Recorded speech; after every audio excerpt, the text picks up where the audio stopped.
সফলতার কোনো শর্টকাট হয় না, হয় অনেক কাঠখড় পুড়িয়ে জীবন যুদ্ধের প্রতিটি অধ্যায়ে নিজেকে প্রমাণ করে করে একটু একটু করে আপনি সফল হবেন, একটু একটু করে আগাবেন। ইটস এ জার্নি, এটা কোনো ডেস্টিনেশন নয়। এবং সফল হওয়ার পথ পরিক্রমায় কোনো লিফট নেই, সিঁড়ি বেয়ে উপরে উঠতে হয়। কি বেয়ে? কিন্তু আমরা সফল হতে চাই কিভাবে? ডাইরেক্ট 100 তলায় তো আমি সফল, উপরে সবার উপরে আমি, এইভাবে চাই সফলতাটা। সবার উপরে উঠে যাব, গোল্ড মেডেল গলায় পরাই দিবে, আমরা সাকসেসফুল না। সফলতার রাস্তায় কোনো লিফট থাকে না। কি দিয়ে উঠতে হয়? সিঁড়ি বেয়ে ঘাম ঝরিয়ে উঠতে হয়। দেখেন, শুধু আলোর মুখ দেখার জন্য মায়ের পেটে আমাদের কত সময় লাগছে বলেন তো?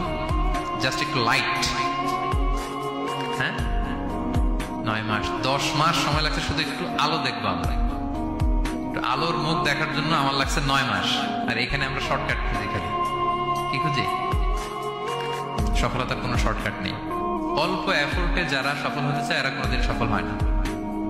ইউসুফ আলাইহিস সালামের জীবনীটা একটু খেয়াল করেন, একটু একটু করে তিনি সামনের দিকে গিয়েছেন এবং সবশেষে ইজিপ্টের ফিনান্স মিনিস্টার হয়েছেন। এজন্য ধৈর্য ধারণ করতে হবে, নিজের সর্বোচ্চটুকু উজাড় করে দিয়ে আপনার রোলটা আপনি প্লে করবেন, এরপর আল্লাহ